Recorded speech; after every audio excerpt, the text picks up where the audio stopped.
Pjesmo jedan. Ima jedno strašno biće, koje mi ledi sokiće, iza stuba, iza grma, od njeg drhti zemlja crna.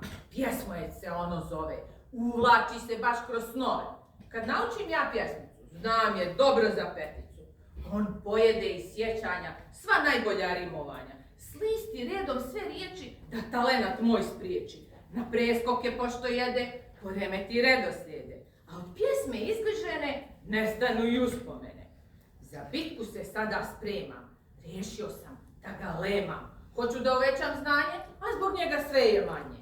Naoružan sa knjigama, bijem bitku sa rimama, crtam jednu čudnu spravu, za to biće klopku pravu.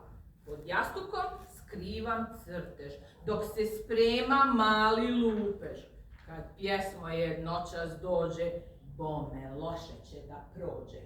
U krevetu, za lov spreman, samo da mi stigne neman. U sred noći nešto pišti, pjesmo je u klopci vrišti. Tuga mi je da ga gledam, a mu svoje pjesme ne dam. Ti zlotvore jedan mali, što mi svaku pjesmu kvari, što gricka kroz moje snove, strpo sam te u okove.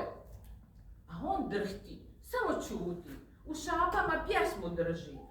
Ja galamim, vičem strogo, jer u pravu ja sam mnogo. Glasić ima, ne bez čara, pa stidljivo progovara. Ja te krijem koliko mogu, grickam brzo često s nogu. Možda pjesme zaboravljaš, jer ti znanje ne obnavljaš. Kad se pjesme ponavljaju, rupice se popravljaju. Dobri đaci to sve znaju. Mene više ti ne muči, nego mnogo češće uči. Jesti nešto moram ja, pjesma meni svaka prija.